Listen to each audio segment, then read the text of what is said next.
Hello hi வணக்கங்க. இன்றைக்கி மீன் குழம்பு எப்படி வைக்கலான்னு பார்க்கலாம். நீங்கள் சேனலை சப்ஸ்கிரைப் பண்ணி வச்சுக்கோங்க. அப்போ தான் நான் போடுற வீடியோலாம் உங்களை வந்து சேரும். கமெண்ட் பண்ணுங்கள், ஷேர் பண்ணுங்கள். இப்போ சட்டி அடுப்பில் வச்சுக்கலாங்க. நல்லெண்ணெய் நல்லா தாராளமாக ஊற்றிக்கோங்க. வெந்தயம் சோம்பு போட்டு தாளிச்சுக்கோங்க. நல்லா பொரியட்டும். நல்லா சூடு ஏறிடுச்சுங்க. பொரிஞ்சதுக்கப்புறம் நல்லா கிண்டி விட்டுட்டு பச்சை மிளகாய் சேர்த்துக்கோங்க, கீரி போட்டுக்கோங்க. வணங்கினதும் கருவேப்பிலை சேர்த்துக்கோங்க. நல்லா போட்டு வணக்கிக்கோங்க. இடித்து வச்சுருக்க பூண்டை சேர்த்துக்கோங்க. நல்லா வணங்கினதும் நல்லா பொன்னிறமாக வந்ததுக்கப்புறம் நம்ம வெங்காயத்தை சேர்த்துக்கலாம். நல்லா வெங்காயத்தை வணக்குங்க. நல்லா பொன்னிறமாக வணக்கினா தான் மீன் குழம்பு நல்லாயிருக்கும். உப்பை சேர்த்துக்கோங்க.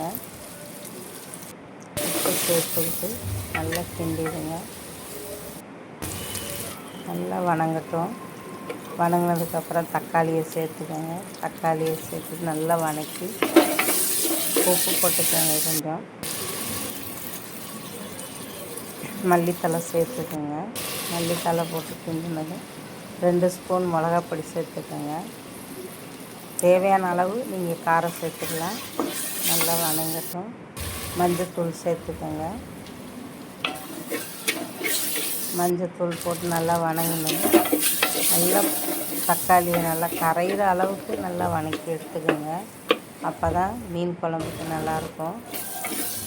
தக்காளி இல்லாத அளவுக்கு நல்லா வணக்கிக்கோங்க. இப்போ புளி தண்ணியை நம்ம கரைச்சி வச்சுருக்கிறத ஊற்றிக்கலாம். ஊற்றிட்டு கிண்டிக்கோங்க. கிண்டினதுக்கப்புறம் குழம்பு மல்லித்தூள் சேர்த்துக்கோங்க. 2 ஸ்பூன் நல்லா தாராளமாக சேர்த்துக்கோங்க. சேர்த்து நல்லா கிண்டிட்டு நல்லா தண்ணி சேர்த்துக்கோங்க. எவ்வளோ உங்களுக்கு தேவையோ அவ்வளோ தண்ணி கிரேவி வரணுன்ட்டு சேர்த்துக்கோங்க. நல்லா கொதிக்கணும் மீன் குழம்பு. அப்போ தான் நல்லாயிருக்கும். நீங்கள் செஞ்சு பார்த்து கமெண்ட் பண்ணுங்கள், ஷேர் பண்ணுங்கள், எனக்கு ஆதரவு கொடுங்க. இப்போ நல்லா கொதி வந்துருச்சுங்க. கொதி வந்ததும் நம்ம மாங்காய் சேர்த்துக்கலாம். மீன் குழம்புக்கு மாங்காய் சேர்த்தா தான் டேஸ்ட்டாக இருக்கும். நீங்கள் செஞ்சு பாருங்கள். நல்லா கிண்டி விட்டு நல்லா கொதிக்க விடுங்க. நல்லா கொதி வந்ததும் நம்ம கிண்டிட்டு 3/4 பதம் வெந்ததும் நம்ம மீன் சேர்த்துக்கலாம். மீன் துண்டுகளை எடுத்து குழம்புல சேர்த்துக்கலாம். மீன் போட்டதுக்கப்புறம் ரொம்ப நேரம் வேகணும்னு அவசியம் இல்லைங்க. 2 கொதி வந்ததுக்கப்புறம் நம்ம ஆஃப் பண்ணிடலாம். நல்லா கொதிக்கட்டும். நல்லா கொதி வந்ததுக்கப்புறமா இறக்கலாங்க. நல்லா கொதிக்கட்டும். அது மேலே கொத்தமல்லி தழை தூவிடுங்க. தூவிட்டு நல்லா கொதிக்கட்டும்.